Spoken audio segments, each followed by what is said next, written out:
Hello again, everyone. Todd Michael Putnam from D&D Creative Table Designs, bringing you another adventure table idea. And this is Raven's Rock. Raven's Rock. And it is essentially a druidic retreat where the druids go to. And it's a sacred area where they go to during the winter and summer solstices in order to celebrate the change of the seasons and the cycles of nature and so on and so forth. So it's a very sacred place to the druids. But is, of course, also a place of great peace, tranquility, and wisdom and knowledge, a repository for where all the greatest of the druid minds will come during the summer and winter solstice. And so those who are seeking wisdom or knowledge or information can come here if they're at those times, and if they can pass the tests, they will, if they can prove that they have the strengths of nature, they will be allowed to ask the grand druids their questions so that they can get answers, or they can beseech them for help. So, and the first thing that they need to do, the players when they come, is they need to make it past the bodyguards, as it were, which are a trio of giant treants that are guarding the way, and they would basically have to dialogue their way past them, because if you get into a fight with them, then the druids would assume that you're attacking the area, and it won't matter what happens after that. So you have to reason with them in order to get past them, and convince them that you mean no harm, and that you are genuinely on a pilgrimage to learn something from the great druids themselves, and that you will approach the area with the appropriate reverence, that this sacred place deserves.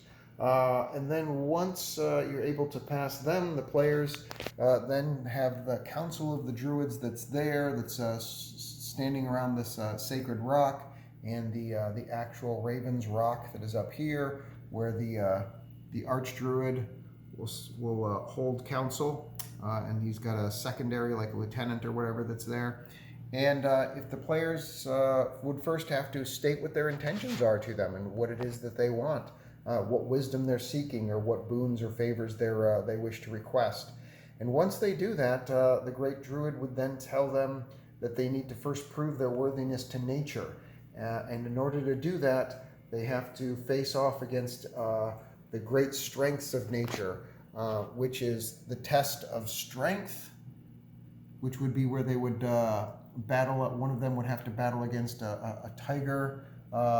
The strength, the trait of dexterity, where there's this giant ferret or giant weasel thing that they'd have to do battle with.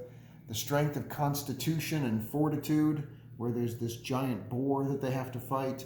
And the trait of wisdom, where there's this giant badger. And they'd have to face off against each of these incarnations that appear, and if they're able to successfully defeat it, then they're able to prove their worthiness of nature, because nature is all about survival, and you have to have what it takes to survive. And you don't have to have all of the traits, but you have to have at least one of those four sacred traits to these druids in order to be worthy of nature. And so if each of the members is able to, in solitary combat, defeat their rival, then their rival incarnation, and they'll have proven themselves worthy. And the great raven of Raven's Rock would then potentially appear and answer their questions or grant their boons. So that's the idea behind it. As far as the build itself is concerned, the idea here was you wanted to create something that feels sacred, that feels harmonious, but at the same time feels blends with nature, but also feels special or set apart from it. And so I used green Monster Fight Club trees and bushes all around the edges. As you can see them over there on those edges, and in this one here, green Monster Fight Club trees and bushes all around the edges, in order to create, that's the natural, that's normal nature, normal trees and stuff. But then a ring of the Monster Fight Club blue trees in a circle around Raven's Rock. That circle of blue trees tells you that this area, her whole here, is special, that it's set apart from everything else, that it's different. And you'll notice that there's also a ring of bushes around the inside as well, just to make clear where the edges of the circle are. That's all in there. And then I also have druidic rock stones, little standing stones that are all around the outside. So there's a series of circles that set this apart from everything else, along with a source of water, because no life exists without water. So there's a sacred pond that's going on there. And then I had 6 trees, trio of on either side of purple trees, which leads into the Ravens Rock sacred area. So you see how that works out. You can see there's a clear way into the area. You can see how it's set off. It's offset from the rest of the regular forest with the blue trees and the circular nature of it. And then I just took 2 large Monster Fight Club gray rocks and put them together. No change to those whatsoever. And then this is a 3D print that I got offline off Etsy. It's a single piece, not including the mini that I've got standing on there. And I just had that painted up the same color as these rocks, and it's not by happenstance.